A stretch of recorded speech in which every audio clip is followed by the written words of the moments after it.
Yeah, we got another neon.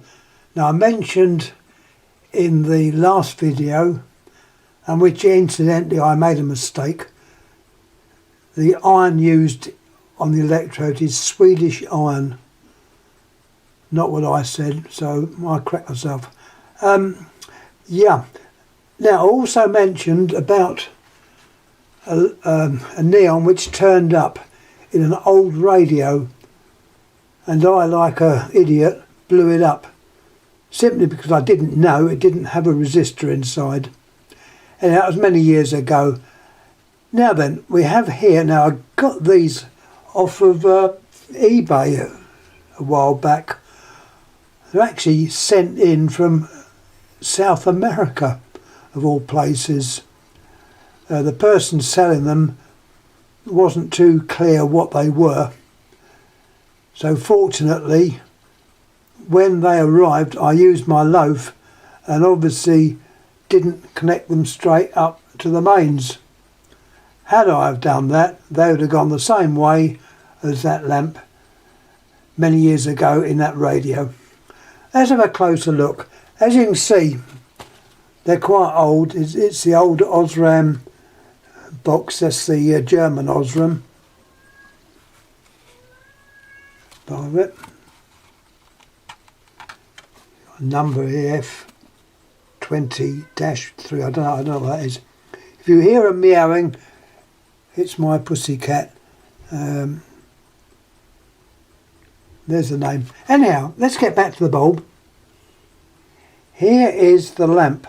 Now, what is on the base, if we can see it, you obviously got the name Osram,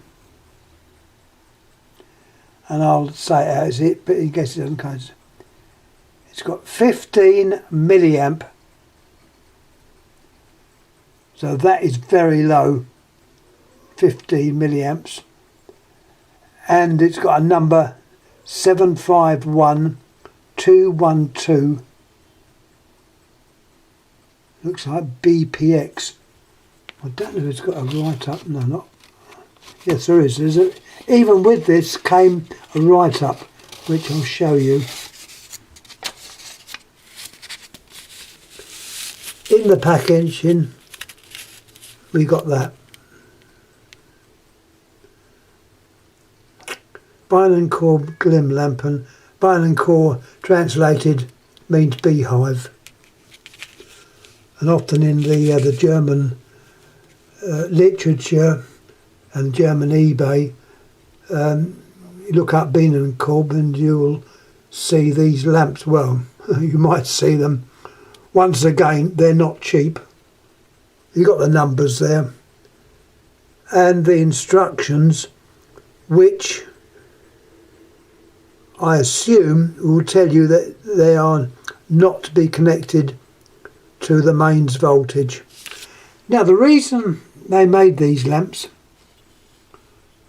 in one of the reasons, was radio work, where they were used as voltage stabilisation.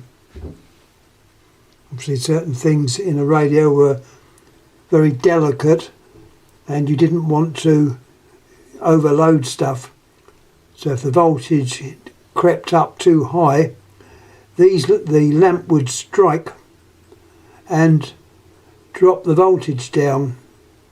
As I said before, on mains, the current would build up so fast that the lamp would be destroyed.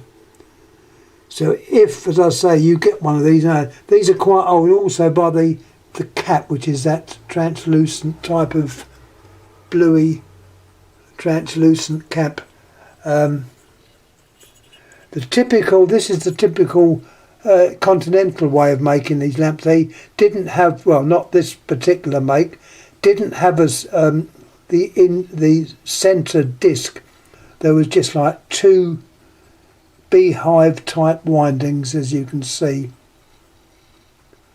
And normally, if you got the mains version, in the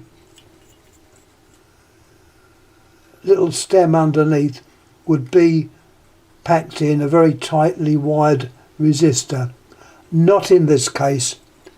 These wires go straight to the cap, so they would need a very high value resistor. Or I think, as I mentioned before, possibly a small lamp, preferably a 5 watt lamp on 250 volts. You could get 5 watt lamps. This is the tungsten lamps, not the modern stuff. I know the Pygmy type 15, what they might do, but still be very careful.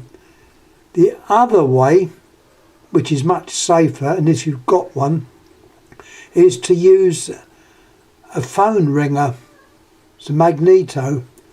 You just turn the handle, and as you turn the handle, the lamp will flicker as it lights. It won't stay on, but it flickers as you turn the handle. The current on those is so low, you're not going to do any damage. But anyhow, there's some ideas. I'm going to keep this video a bit shorter than the last one. I did tend to go on a bit. So once again, it's a lamp used, or was used, amongst other reasons, as a voltage stabilizer. It's a Bienenkorb, which means beehive. And yeah, that's more or less all I've got to say. A very interesting lamp again, and another neon. Anyhow, thanks for watching. Thank you. Any questions, obviously ask. And remember, I not deliberately, I put the wrong metal in. It's Swedish iron used as the electrodes. Once again, thanks for watching. Thank you.